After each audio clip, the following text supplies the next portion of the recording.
मराठीच्या मुद्द्यावर बोलताना मनसेनेते संदीप देशपांडे यांची जीभ घसरली। असंवैधानिक शब्द त्यांनी वापरला। आमदारांविषयी बोलताना संदीप देशपांडे यांनी शब्द वापरला जो वापरायला नको होता। विधान भवनातील कार्यक्रमाच्या फलकावर मराठीचा उल्लेख नसल्याने संदीप देशपांडेंनी वादग्रस्त विधान केलं। त्यांच्या विधानानंतर नव्या वादाला तोंड फुटण्याची चिन्ह आहेत।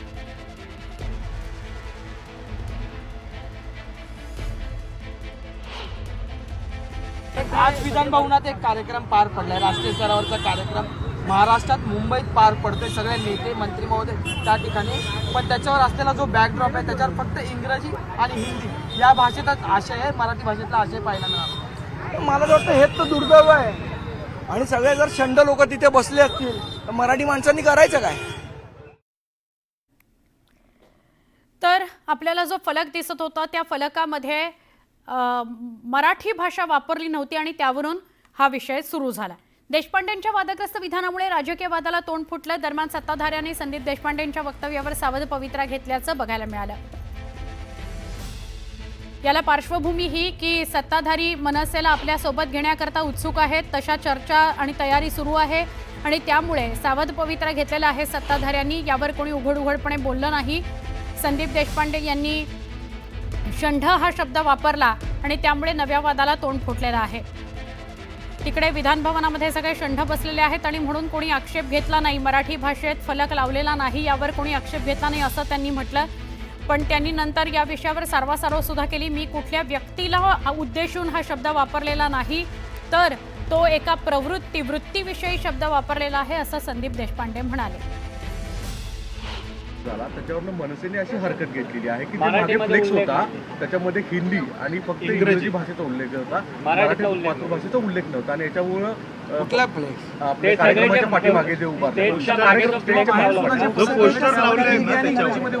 हा खरं म्हणजे लोकसभा आयोजित हा कार्यक्रम आहे, लोकसभेने आयोजित केलेला आहे आणि जे राज्य सरकार कार्यक्रम आयोजित करते त्यामध्ये तुम्हाला माहीत आहे सगळ्यात मोठा मराठी असतो आणि मराठी राहणार। मराठी जी आहे ती आमची मातृभाषा आहे, त्याच्यामुळेच आम्ही मराठीच्या प्रश्नावरती अभिजात मराठी भाषेचा दर्जा हा मोदी साहेब आणि महाराष्ट्रामध्ये शिंदे साहेब, फडणवीस साहेब, अजित पवार आणि ही समिती याच्या माध्यमातून मिळालेला आहे। मराठी भाषा शाळेमध्ये सक्ती करण्याचा कायदासुद्धा आम्ही या विधिमंडळातच केलेला आहे। त्यामुळे मला असं वाटतं की जे लोक छोट्या छोट्या गोष्टींवरून टीका करतात तर ते जेव्हा कधी त्यांचा प्रयत्नातून किंवा त्यांच्या नशिबातून विधिमंडळात येतील त्यावेळेला त्यांचं स्वतःचं म्हणणं किती निरर्थक आहेत ते त्यांना सिद्ध होईल असं मला वाटतं। मला असं वाटतं मराठी माणसाला स्वाभिमान बाळगण्यासाठी प्रत्येकाला विधान भवनात जाण्याची गरज नाही आहे, पण विधान भवनातल्या लोकांना ज्यांना मराठी माणसांनी निवडून दिलं त्यांनी स्वाभिमान तरी बाळगावा। नीलम गोरेताई यांनी विसरू नये की मराठी माणसांमुळे ते विधान भवनात आहेत, मराठीचा अभिमान त्यांनी तिथे बाळगला पाहिजे। विषय राहिला कार्यक्रम लोकसभेचा आहे का विधानसभेचा हा नाही आहे, कार्यक्रम महाराष्ट्रात आहे तर मराठी तिथे असलीच पाहिजे होती। पुढची बातमी आहे। दरम्यान संदीप देशपांडेंच्या वक्तव्यावर प्रताप सरनाईक मात्र आक्रमक झाले। शंड वगैरे शब्द आम्ही खपवून घेणार नाही, आम्ही शिवसैनिक आहोत असं प्रताप सरनाईक म्हणाले आणि संदीप देशपांडेंना त्यांनी ठणकावलं। तर ते खळखट्या करणार असतील तर आम्ही धूमधडाका करू असा इशारा सरनाईकांनी दिला।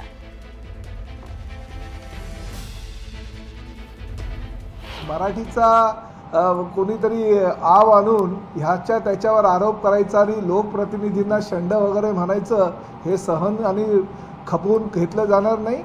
शांत आम्ही बसलोय तोपर्यंत शांत बसू द्या, नाहीतर आम्ही सुद्धा शिवसैनिक हे दाखवून देऊ। आम्ही धूमधडाका करू।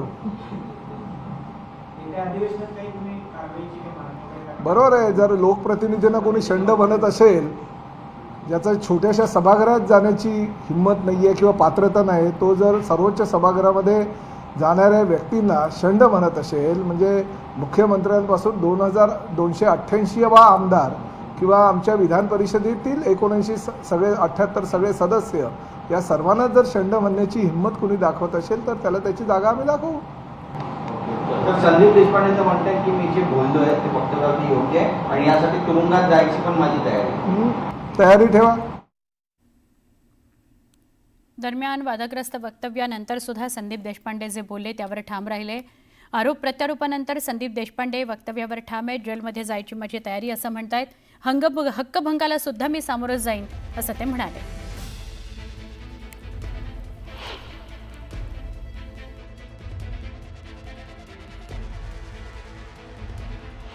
ठीक आहे, माझा शब्द झोंबला असेल पण त्याच्यावर त्यांनी विचार केला पाहिजे. बाकी राहिला हक्काभंगाचा विषय, त्या कारवाईला मी सामोरं जायला तयार आहे. उद्या मला जर जेलमध्ये जायची वेळ आली तर मराठी भाषेसाठी मी जेलमध्ये जाईल ना. ठीक आहे, मी बोललो ते बोललो आणि मी कुठल्या व्यक्तीला बोललो नाही. मी त्या वृत्तीला बोललोय. ती वृत्ती शंडपणाची आहे, त्या वृत्तीबद्दल बोललोय, व्यक्तीबद्दल बोललेलो नाही. आपण बघितलंय शिवसेना ठाकरे गटाचे उपनेते शरद कोळी यांची संदीप देशपांडे यांच्यावर जहरी टीका बघायला मिळते. संदीप देशपांडे म्हणजे पद घेतलंय. मराठीच्या मुद्द्यावरून देखील टीका केलेली आहे. दुसरीकडे वारीवरती देखील टीका केल्याचं पाहायला मिळतंय. कुठेतरी वारकऱ्यांची परंपरा त्यावर आघात केलेला पाहायला मिळतो. काय शिवसेना म्हणून आपली भूमिका आहे? खरं तर अब्बू आझमी तुम्ही दुसऱ्या कुठल्याही राजकीय विषयावर बोलला असता तर आम्ही खपवून घेतलं असतं, परंतु तुम्ही पांडुरंगाच्या वारीवरती बोललाय, तुमचंही खपवून घेतलं जाणार नाही. अब्बू आझमी ज्या पद्धतीने बोललाय त्या पद्धतीनं कोल्हापूरची कातडीची चप्पल आणून अब्बू आझमीचं तोंड फोडल्याशिवाय शिवसैनिक. शरद कोळी अबू आझमींसंदर्भात बोलत होते. संदीप देशपांडे संदर्भातही प्रतिक्रिया त्यांनी दिलेली आहे, ती आपण बघूयात. आत्ता पुढच्या बातमीकडे वळतोय. राज्यातील शिवसेना पक्षात फूट पडून आता 3 वर्षांहून अधिक काळ लोटलेला आहे. मात्र दोन्ही पक्षातील नेत्यांकडून एकमेकांवर टीका काही थांबताना दिसत नाही. अशातच गुलाबराव पाटलांनी संजय राऊतांबाबत एक धक्कादायक विधान केलंय. शिवसेना बंडाच्या वेळी संजय राऊत हेच सगळ्यात आधी फुटणार होते. शिवसेना हायजॅक करायचा प्रस्ताव संजय राऊतांनीच आधी मांडला होता असा खळबळजनक दावा केलाय राज्याचे मंत्री आणि शिंदेंच्या शिवसेनेतले वरिष्ठ नेते गुलाबराव पाटील यांनी. त्यावर संजय राऊतांनी उत्तर दिलंय. गुलाबरावांच्या खात्यात 40-50 कोटी रुपये जमा झाले होते, त्यामुळे ईडी सीबीआय अटक करेल या भीतीनं गुलाबराव पाटील कापत होते. म्हणूनच गुलाबराव पाटील शिंदे गटात सहभागी झाले असं प्रत्युत्तर राऊतांनी दिलंय. तर जे लोक पक्षाचे तुकडे करून बाहेर निघाले त्यांच्यावर विश्वास ठेवणं म्हणजे चोरांच्या कृतीवर इमानदारीचा शिक्का मारल्यासारखं आहे अशी प्रतिक्रिया विजय वडेट्टीवार यांनी दिली. मी त्यावेळेसही सभेत बोललो होतो, परवाच्या ज्यावेळेस सभा झाली त्यावेळेस, की हायजॅक करण्याचा यांनी प्रस्ताव एकनाथ शिंदेंकडे मांडला होता. तो त्यावेळेस एकनाथ शिंदेने नाकारला होता. संजय राऊत हे सगळ्यात पहिले फुटणार होते, पण ते थांबले. गुलाबराव पाटील किंवा शेवटच्या टप्प्यामध्ये त्यांच्या खात्यामध्ये काही 40-50 कोटी रुपये जमा झाले होते कुठून तरी, विचारा त्यांना. आणि त्याच्यामुळे मला आता ईडी किंवा सीबीआय अटक करू शकते या भीतीने ते थरथरत होते. मला माहिती आहे, विचारा त्यांना. त्यांच्या बँकेत त्यांच्या खात्यात जी रक्कम जमा झाली त्या संदर्भात गुन्हा दाखल होईल आणि तो गुन्हा दाखल झाल्यामुळे मला अटक होईल, त्याच्यामुळे मला जावं लागेल असं सांगणारे हे पाटील होते. सगळ्यांना म्हणजे स्वर्गात गेल्यावर माहिती होईल की नरकात गेल्यावर माहिती होईल, हे आता त्यानंतरच या संदर्भात शोध घेता येईल असं मला वाटतं. कुठेतरी एक निवडावा, नरक निवडावा किंवा स्वर्ग निवडावा, म्हणजे त्याची माहिती यांच्यावर काय विश्वास ठेवायचा. ज्या लोकांनी पक्ष तुकडे करून बाहेर पडले त्यांच्या वक्तव्यावर विश्वास ठेवणं म्हणजेच चोरावरच्या कृतीवर इमानदारीचा शिक्का मारणं आहे.